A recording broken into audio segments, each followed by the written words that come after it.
Mga igsoon, karong orasa magisgot na putag mga pulong nga makadasig sa matag usa kanato.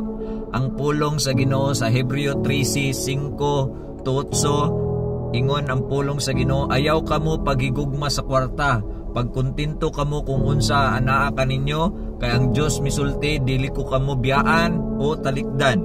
Busa makasulti kita na may kaisog, ang Ginoo mao ang akong magtatabang, dili ako mahadlok unsa may mahimo sa tao kanako.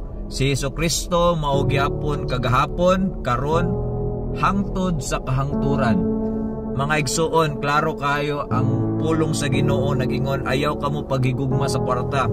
Dili sayo pa manrabaho, dili sayo pa magnegosyo, dili sayo magtigom. Apan kung ang kwarta na mao ang ato ang giuna, mahimo kitang ginapos. Ang tinuod nga kalipay makita sa pagkontento ug pagpasalamat sa gihatag sa atong buhi na Ginoo. Kung usahay maglisod kita, hinumdumi ang saad sa atong buhi nga Ginoo.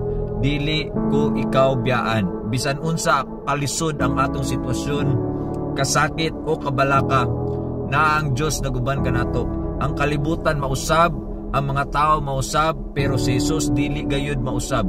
Pahinumdum igsuon kung panalanginan taog samot sa Ginoo, mas damorta na mga lagad ug musimba ug mudutdot kaniya. Busa igsuon pag kinabuhi na may pagkontento, pagtuo ug pagsalig sa Dios, kay siya man ang mao ang atong kusog ug tabang hangtod sa kahangturan. Ingon pagani siya sa Matthew 6:33, kung unahon nato ug pagpangita ang gingarian sa atong Ginoo, ang tanan butang ikadungag ra gyud sa atong buhi na Ginoo. Igsoon, dasig lang padayon lang diha sa gugma sa atong buhi na Ginoo ug dalaygon ang atong buhi na Dios.